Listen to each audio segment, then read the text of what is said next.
O primeiro ponto que eu queria discutir hoje é sobre a sabedoria nas provações. Está dos versos 5 a 8 que nós acabamos de ler. Não vou repetir, nós acabamos de ler, tá bom? Mas Tiago começa essa sessão com uma palavra direta, simples e ao mesmo tempo poderosa. Ele diz: se algum de vocês necessita de sabedoria, faça o quê? Peça a Deus. Peça a Deus.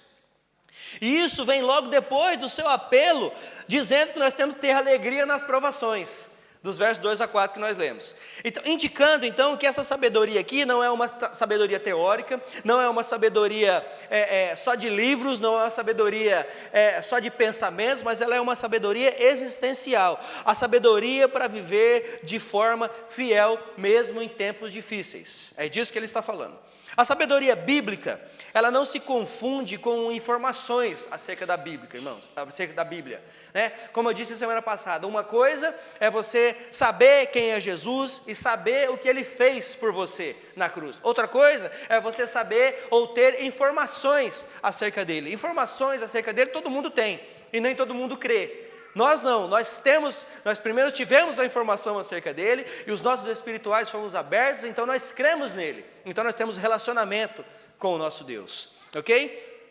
Então, essa sabedoria não é só informação a respeito de alguma coisa, não, é sabedoria que vem do alto, sabedoria que vem do próprio Deus. Ela não é também baseada só no nosso intelectual, ela não é baseada no tanto de diploma que nós temos na gaveta, não, ela é discernimento espiritual. É a capacidade de ver a vida do ponto de vista de Deus. Já imaginou isso? Você imaginou que nós temos a capacidade de ver a vida, veja, nós não temos a capacidade de mudar, de fazer nada, mas nós temos a capacidade de ver a vida do ponto de vista de Deus. Por quê?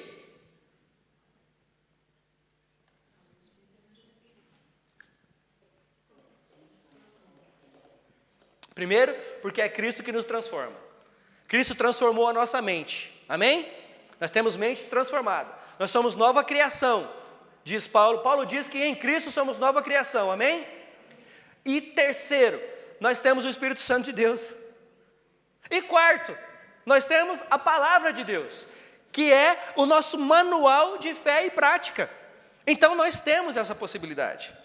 Então, nós devemos fazer escolhas que glorificam a Deus. Por quê? Porque nós sabemos a vontade de Deus, porque nós temos a palavra dEle. Nós devemos fazer escolhas que realmente vão glorificar o nome do Deus que nós servimos. E que também vão nos conduzir à maturidade. Nós temos tomado decisões, será que nós temos tomado decisões que nos levam a um relacionamento mais firme, mais sólido com o Senhor? Ou nós temos tomado decisões que nos afastam dEle? Por quê? Porque nós temos esse poder de decisão, nós temos. Então, nós precisamos tomar decisões sábias, nós precisamos tomar decisões que nos conduzem à maturidade, mesmo em meio às tempestades, mesmo em meio aos problemas. Tiago, ele sabe que as provações confundem, e eu e você também sabemos, porque as provações elas nos confundem muitas vezes. Elas nos deixam, muitas vezes, emocionalmente frágeis, nos deixam espiritualmente vulneráveis. Quantas vezes nós nos perguntamos, o que está acontecendo? Por que Deus está fazendo isso comigo? Já não se perguntou? Se você nunca se perguntou, parabéns. Porque às vezes nós perguntamos, o que Deus está fazendo? O que eu devo fazer agora, meu Deus? Por que isso está acontecendo na minha vida? Eu te sirvo, eu faço isso, eu faço aquilo outro, o que está acontecendo isso na minha vida? Você nunca se perguntou isso? Será que Ele ainda está comigo? Será que Ele ainda olha para mim? Será? É por isso que nós precisamos de sabedoria. Tiago, ele não fala, de novo, ele não fala da sabedoria de livro, ele fala da sabedoria da vida. Sabedoria da vida. Aquela que nos faz agir com equilíbrio, nos faz decidir com discernimento e reagir com maturidade. E isso, eu quero dizer o seguinte, não são os meus cabelos brancos que vão trazer. Nem os seus, mas o nosso relacionamento com Deus. Nós vemos muita gente de cabelos brancos, de rugas na cara, fazendo um monte de bobagem por aí, e nós vemos gente jovem, firmada no Senhor, com maturidade suficiente para passar por essas provações. Então não estou falando de idade, não estou falando de cabelo branco, estou falando de quantas rugas você tem, Não, estou falando de maturidade que vem do próprio Espírito Santo de Deus. Amém? E ainda mais, Tiago afirma que essa sabedoria que vem de Deus, Ele a dá livremente. É só você pedir. É só pedir, é só orar. Não foi o que o texto disse? Se te falta sabedoria, faça o quê? Se te falta sabedoria, peça. Peça sabedoria. E isso não é maravilhoso para nós? Maravilhoso para nós. O Senhor, Ele não nos repreende. Falei, mas você é burro mesmo, hein? Você é tolo mesmo, hein? O tanto que eu já te ensinei, o tanto que eu já fiz por você, o tanto que eu já escrevi na Bíblia, você ainda está me pedindo sabedoria? Se eu e você faríamos isso, com certeza. Responderíamos assim. Mas não é assim que o Senhor trata. Se nós pedirmos por sabedoria, se ela nos falta, nós pedimos ao Senhor e Ele nos dá. O Senhor não nos repreende por sermos limitados, Ele nem nos envergonha por causa da nossa falta de sabedoria. Ele se alegra, na verdade, em responder essa oração. Por quê? Essa oração tem sido feita por aquele que confia no Senhor. Então, irmãos, antes de agir, decida orar. Não é orar para que Deus faça a sua vontade. Eu já falei semana passada, né? Repito. Sabe aquela oração? Senhor, eu fiz isso, meus planos são esse, abençoe em nome de Jesus, amém. Meus planos, eu faço os meus planos, na minha insignificância, na minha falta de sabedoria, na minha falta de responsabilidade espiritual, eu faço os meus planos, jogo para Deus e falo, abençoe em nome de Jesus. E aí quando não dá certo, eu falo, ei Senhor, hein, que Deus quer você. Por quê? Porque nos faltou sabedoria em pedir. Agora, quando eu oro, Senhor, faça a sua vontade na minha vida, aí a conversa muda. Vocês não acham? A conversa muda. Por quê? Porque nós estamos pedindo sabedoria. Senhor, me ajuda a entender a sua vontade na minha vida. Senhor, me ajuda a entender o que está se passando aqui na minha vida agora. Me ajuda a entender esses problemas. Me ajuda a entender essa aprovação. Senhor, me dá direcionamento para que eu tome a decisão correta. E outra coisa, pode acontecer, mas não fique esperando um anjo descer e falar que lado você tem que ir, não.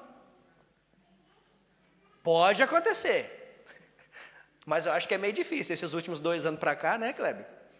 Acho que é meio difícil.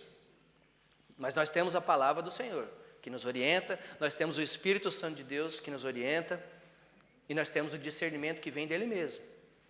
Será que essa atitude, mesmo sendo para o meu bem, veja, será que essa atitude, mesmo sendo para o meu bem, vai glorificar Deus? Vai. Opa! Será que essa atitude, será que esse passo que eu estou tomando, mesmo sendo para o meu bem, no meio da minha família, vai glorificar Deus? Não, não tem nada a ver. Opa! Ponto de exclamação aqui. Entendem? É disso que nós estamos falando. Então, antes de agir, decida orar. Antes de reagir com ansiedade, porque nós somos ansiosos, a nossa geração é ansiosa, ao ponto de corroer as unhas, ao ponto de arrancar os cabelos, ao ponto de dar cabeçada na parede, ajoelhe-se e ore com fé. Ajoelhe-se e ore com fé. Peça sabedoria a Deus que está pronto a dar. Na verdade, Deus está mais pronto para dar do que nós a pedir. A verdade é que o Senhor está mais pronto para nos dar sabedoria do que nós estamos prontos para pedir para Ele. Então, peça. Mas aqui existe uma condição. Peça como? O texto. Peça como? Com fé, sem duvidar. Sem pestanejar. Peça com fé. Essa oração deve ser feita com fé, sem dúvida, pois aquele que duvida, diz o texto, é semelhante à onda do mar, impelida e agitada pelo vento. Vai de lá para cá, de cá para lá. A imagem aqui é clara. Essa imagem é de uma pessoa que é instável, é uma pessoa que oscila muito, é uma pessoa que é descontrolada. Assim como a onda agitada pelo vento de um lado para o outro. Essa é a pessoa que não tem fé. Essa é a pessoa que age sem fé. Essa é a pessoa que age pela vontade própria. Tiago descreve essa pessoa como mente dividida. Verso 8 que nós lemos.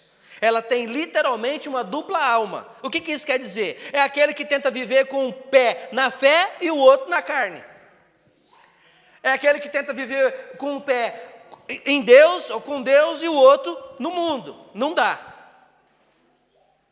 É aquele que ora, mas não crê. É aquele que espera, mas não espera. Sabe aquele, eu espero no Senhor, mas você vai lá e já faz do seu jeito. Aquele que ora, Senhor, me ajuda, mas você vai lá e faz do seu jeito. Busca Deus, mas confia nos seus próprios recursos. Esse, a Bíblia diz, não receberá absolutamente nada do Senhor. Não sou eu que estou dizendo, é a Bíblia que está dizendo. É o texto que nós lemos que está dizendo. Não receberá nada, porque a sua confiança está em tudo, menos no Senhor. Menos no Senhor. Muitos de nós hoje, irmãos, nós vivemos divididos. Nós queremos sabedoria de Deus, mas nós vivemos no padrão desse mundo. Conforme os padrões desse mundo. Nós queremos que Deus nos abençoe, mas nós vivemos da maneira que nós queremos. Nós queremos a vontade do Pai, mas só se ela coincidir com os nossos próprios projetos. A fé verdadeira, ela significa para nós total dependência. É entregar-se por completo ao Senhor. Nós precisamos trabalhar isso nas nossas vidas. E Tiago tem nos ensinado isso. Nós não podemos ter mente dividida.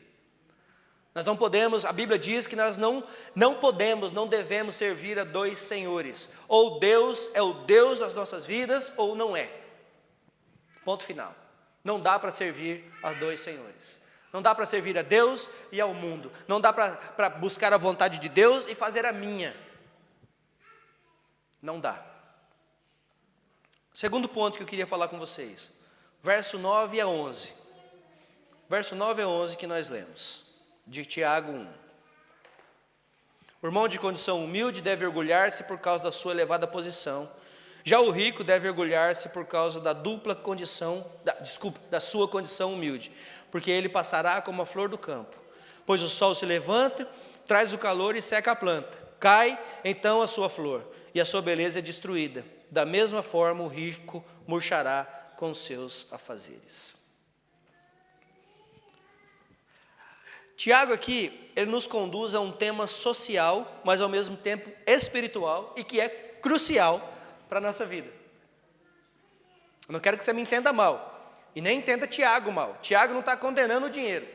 Tiago não está condenando a riqueza. Tiago está condenando, assim como o Senhor condenou e como Paulo também condenou, o amor às riquezas perante o Senhor, ou diante do Senhor. É isso que ele está fazendo, né? Então a forma como nós enxergamos a riqueza e a pobreza, ela deve ser clara. Em uma igreja como a nossa, por exemplo, que convive com realidades completamente diferentes, profissionais bem-sucedidos e famílias que passam dificuldade muitas vezes. Nós temos essa oscilação, gente trabalhando, ganhando dinheiro e construindo coisas, em compensação gente com dificuldades para pagar as contas da semana e para comprar 1 quilo de arroz. Nós temos essa oscilação. E não só aqui, mas em todo lugar nós vemos isso. Nós precisamos ouvir atentamente essas palavras. Ele diz, o irmão em condição humilde deve orgulhar-se na sua exaltação e o rico orgulhar-se na sua humilhação. Veja a inversão. Tem uma inversão aqui. A inversão é clara e a inversão é radical ao mesmo tempo. Ou seja, o que Tiago está dizendo? Veja, nós já aprendemos em outras cartas paulinas, por exemplo, que parecia que existia um certo favoritismo na igreja. Estava existindo um certo favoritismo na igreja. Aqueles que melhor condição eram melhor tratados do que aqueles que não tinham uma condição tão boa. Aqueles que tinham mais dinheiro, inclusive, sentavam na frente, tinham um lugar de posição mais elevada na igreja, até fazia parte da liderança da igreja, por causa das suas posses. Isso nós estamos falando de 2000 anos atrás. Mudou alguma coisa hoje? Não mudou nada. Está tudo a mesma coisa. Pelo contrário, parece que a coisa está ficando até mais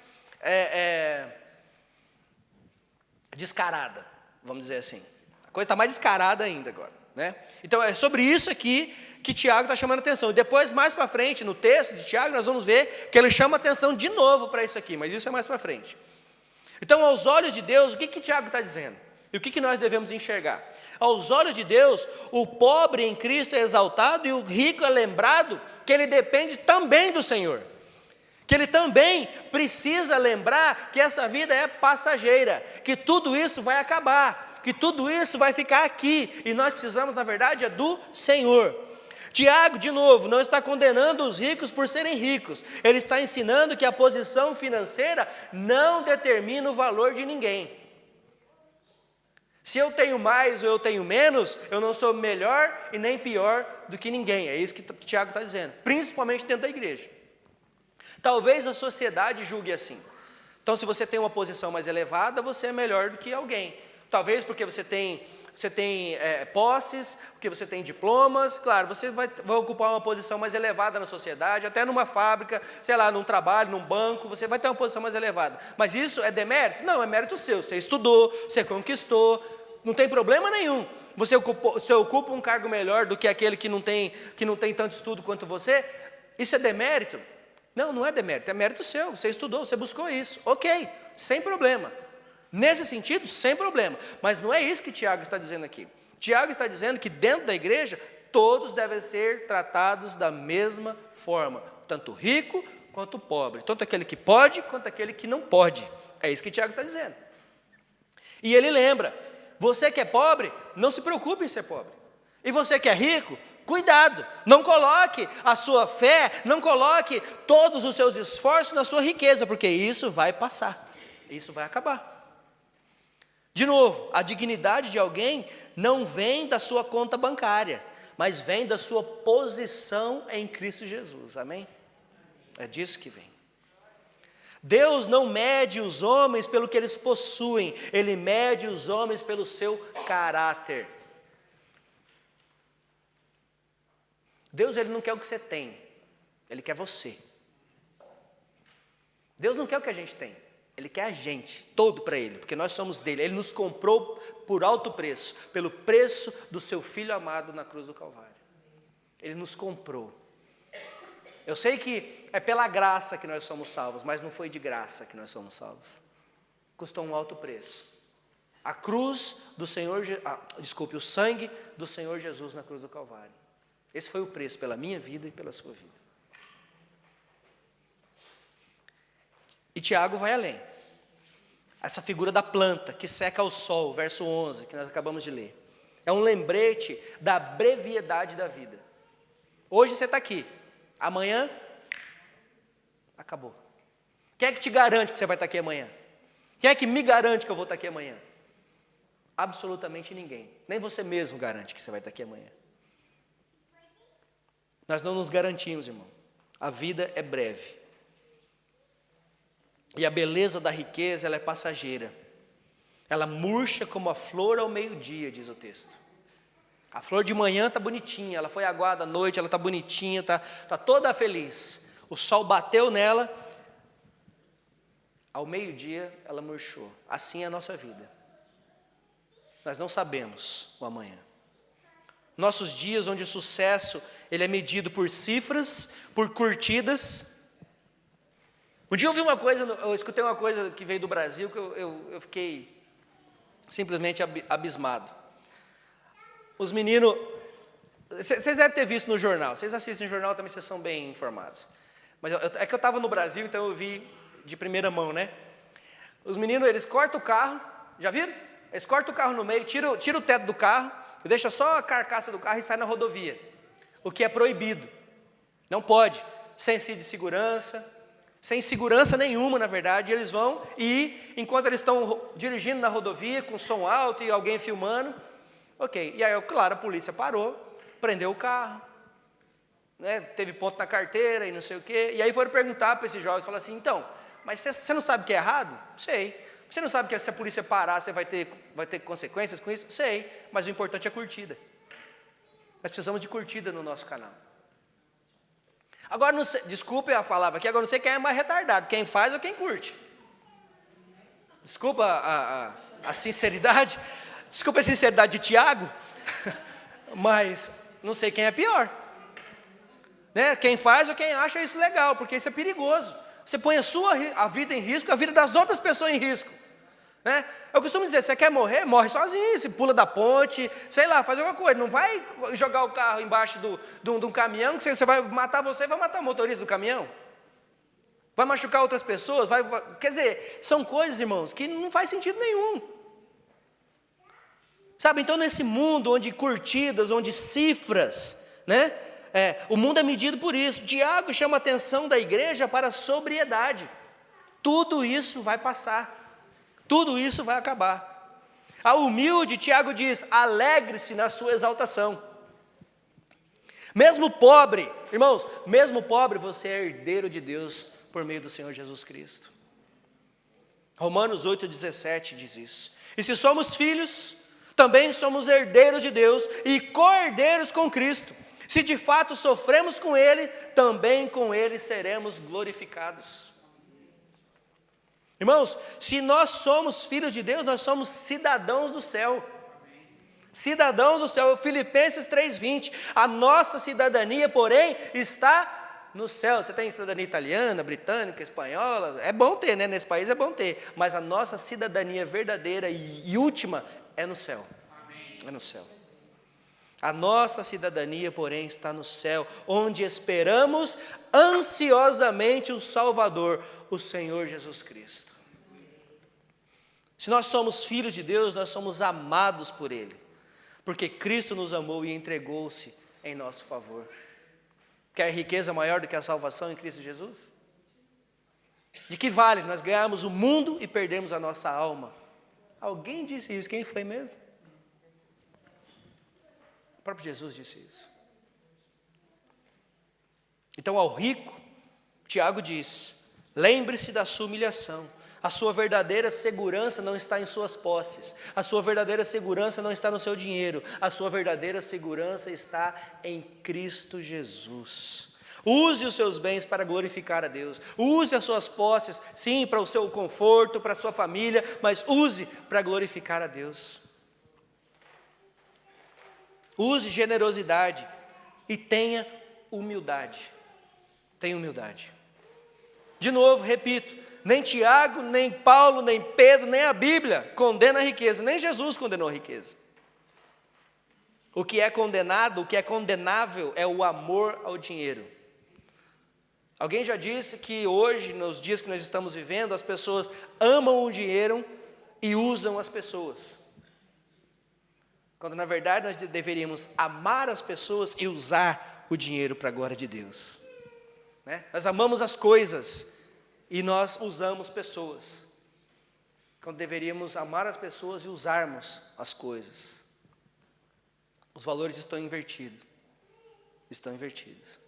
Então, em tempos de crise econômica, tempos de inflação, tempos de desigualdade, a igreja precisa ser um lugar onde todos, pobres ou ricos, valem a mesma coisa diante do Senhor.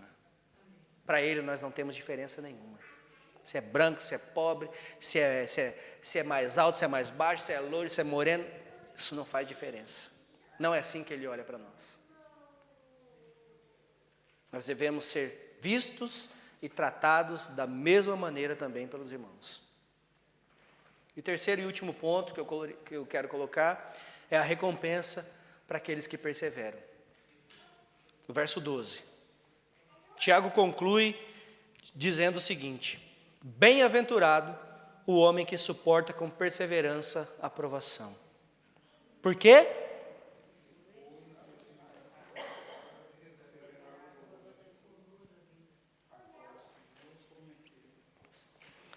Porque depois de aprovado, receberá a coroa da vida que o Senhor prometeu aos que o amam. O Senhor prometeu a coroa para quem?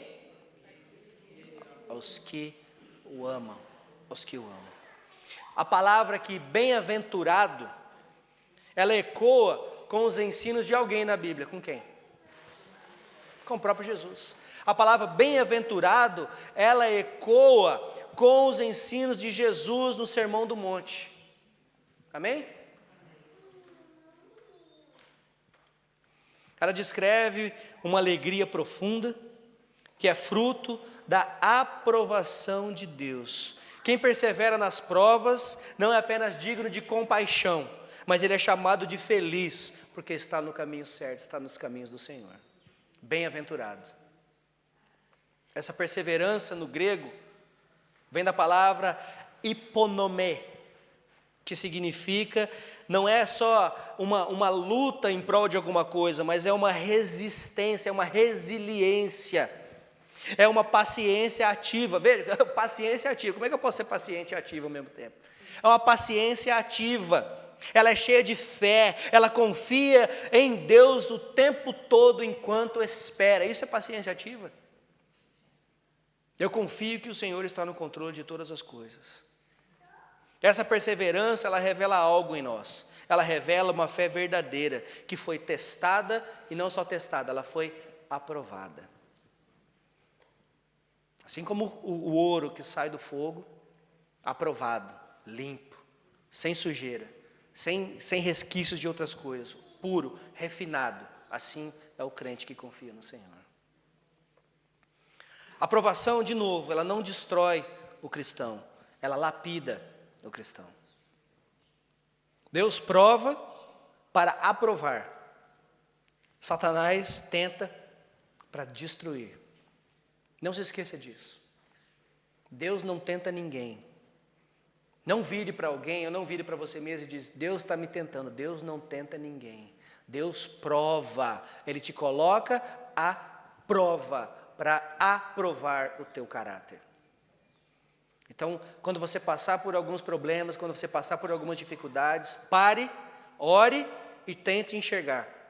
Isso é Deus me provando, trabalhando na minha vida, ou isso aqui é fruto de alguma atitude pecaminosa, de alguma coisa errada que eu fiz, ou de alguma besteira que eu falei? Faça isso. Faça isso. Ao final da provação, o texto diz que Deus promete a coroa da vida. Irmãos, eu costumo dizer isso, e eu sempre repito, porque é importante dizer. Esse pessoal que diz, vem para Jesus que tudo vai ficar bem, eles são mentirosos. Esse é um falso evangelho. O Senhor Jesus disse que aqueles que queriam ser seus discípulos deveriam tomar a sua cruz e carregá-la, e assim segui-lo. O jovem rico, quando chegou a Jesus e disse, Senhor, o que eu preciso para ser salvo? O Senhor Jesus disse, você sabe, não sabe? Ele falou, não, eu sei os mandamentos, eu sigo a lei desde criança. E o Senhor Jesus, sabendo do coração daquele homem, veja, Jesus ele não quer saber das suas posses, ele quer saber do seu caráter. O Senhor Jesus, sabendo do coração, sabendo do caráter daquele jovem, diz o seguinte, tá bom, então vai lá, dá tudo que você tem para os pobres, vem e siga-me. O que ele fez? Foi embora, triste. Cabeça baixa, foi embora.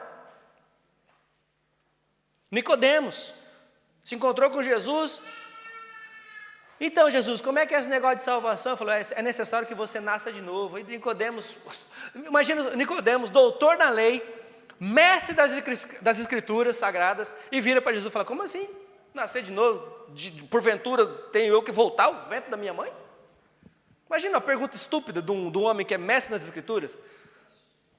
Imagina a situação. O Senhor Jesus olhou para ele e falou, não entendeu nada. Não é isso. É nascer do Espírito. É nascer de novo, é ser regenerado pelo sangue do Cordeiro. É isso que é nascer de novo, irmãos. A recompensa, ela é guardada para esses. Paulo, ao final da sua vida, escrevendo ao seu filho na fé, Timóteo, ele diz, 2 Timóteo 4,8, agora está reservada para mim a coroa da justiça. Ele já está falando para Timóteo que vai morrer. O meu corpo já está sendo entregue para a morte, ele diz. Agora, porém, está reservada para mim a coroa da justiça, que o Senhor, justo juiz, veja, não é homem que vai decidir o meu final, é o Senhor quem decide o meu final. Ele está dizendo para o filho dele. O justo juiz me dará naquele dia, e não somente a mim, mas também a todos os que amam a sua vinda. Irmãos, tenham isso em mente. Nós estamos passando por muita coisa, mas a nossa recompensa é a coroa da vida. Note um detalhe precioso. A coroa é dada aos que amam a Deus. A motivação da perseverança cristã não é apenas escapar do sofrimento. A motivação da esperança cristã não é só escapar do inferno. A esperança do cristão é estar com o nosso Senhor para sempre. Essa é a nossa esperança. Nós não servimos por medo, nós o servimos por amor. Há uma coroa esperando por você, que o rei mesmo, o próprio rei dos reis, vai colocar na nossa cabeça. Então, Tiago nos apresenta aqui o retrato profundo da vida cristã. Ele não romantiza a caminhada. Não dá para romantizar, porque ninguém falou que ia ser fácil. Porque se nós falarmos que a vida cristã é fácil, então nós temos que rasgar todos os escritos de Paulo. Rasgar os escritos de Tiago, rasgar os evangelhos. Não, vem para Jesus que tudo vai ficar bom. Você vai prosperar, você vai isso, você vai aquilo. Não estou dizendo que isso não vai acontecer, não possa acontecer. Mas esse não é o motivo. Esse não é o fim. Esse não é o que deve ser a sua motivação. Não, a motivação para a nossa fé é crer naquele que nos salvou, que nos livrou da condenação eterna. Glórias a Deus por isso. Essa é a nossa motivação. Se Ele der alguma coisa para mim, se Ele permitir que eu obtenha alguma coisa, amém. Então que eu use isso de maneira sábia, para a honra e glória dEle. Agora, isso não tem que me motivar a servi-lo. Então quer dizer que eu só sirvo a Deus quando tudo vai bem? E quando tudo vai mal? Aí eu culpo Deus, porque é culpa dEle. Isso não é cristianismo. Isso é o que você quiser falar, menos cristianismo. Cristianismo bíblico, eu estou dizendo.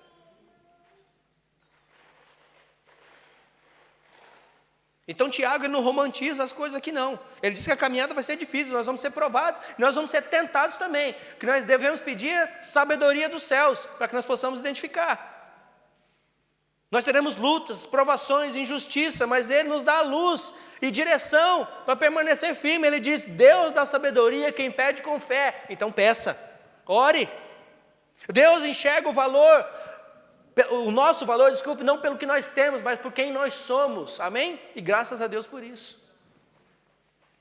Deus honra com a coroa da vida aqueles que o amam até o fim. Em tempos como os nossos, de instabilidade, de dor, de confusão, de relativismo, o texto nos convida a confiar plenamente em Deus e depender da sabedoria dEle. O pastor Hernandes Dias Lopes diz que a coroa da vida não é dada para quem começa bem, ela é dada para quem termina bem. Porque nós não começamos bem. Nós começamos tudo estrupiado, tudo machucado, tudo cheio de dor, tudo cheio de trauma. Nós começamos assim, e nós vamos amadurecendo. E nós vamos amadurecendo, e nós vamos crendo mais, nós vamos confiando mais. Então a coroa da vida não é dada para quem começa bem, não. Vocês já ouviram a expressão, quem é do interior de São Paulo aí? Lá para o Mato Grosso do Sul, assim? Ninguém, credo. Lá na nossa terra, a gente brinca muito com os cavalos paraguaios. Falei, isso aí parece cavalo paraguaio. Começa bem, não chega nem no meio da corrida, já cansou e está com a língua para fora. Nós não podemos ser crente de cavalo paraguaio, não, irmãos. Nós temos que ir até o final. Até o final, perseverar até o fim. Nós começamos bem, ou achamos que estamos bem, e aí as coisas vão acontecendo, e aí as coisas não acontecem do jeito que a gente quer, a igreja não faz do jeito que a gente quer, o irmão não faz o que eu quero, Jesus não faz aquilo que eu peço, e aí eu vou esmorecendo, e eu paro no meio, e falo, não quero mais brincar de ser crente. É exatamente assim. E Tiago diz que nós não devemos ser assim. Nós começamos mal, mas nós terminamos bem se estivermos com o Senhor Jesus. A coroa da vida não é para quem começa bem, é para quem termina bem. Amém? Vamos orar. E depois eu quero chamar a igreja, quero convocar a igreja para orar também. Senhor nosso Deus e Pai, te louvamos porque a Tua palavra é viva, ela é fiel, ela é sempre atual. Obrigado porque não precisamos caminhar sozinhos, Senhor. Quando nos faltam forças, o Senhor nos renova. Quando não sabemos o que fazer, o Senhor nos convida a pedir com sabedoria. Ajuda-nos, Senhor, a termos um coração íntegro, uma fé firme, que confia no Senhor de todo o coração, sem duvidar, mesmo quando tudo parece instável, quando tudo parece confuso, quando tudo parece perdido. Senhor, ensina-nos a enxergar o nosso valor como o Senhor nos vê. Livra-nos da sabedoria da riqueza e da vergonha da pobreza. que todos nós, ricos ou pobres, encontremos a nossa dignidade na cruz de Cristo e na certeza de que somos seus filhos. Pai, nos dá perseverança nas provações.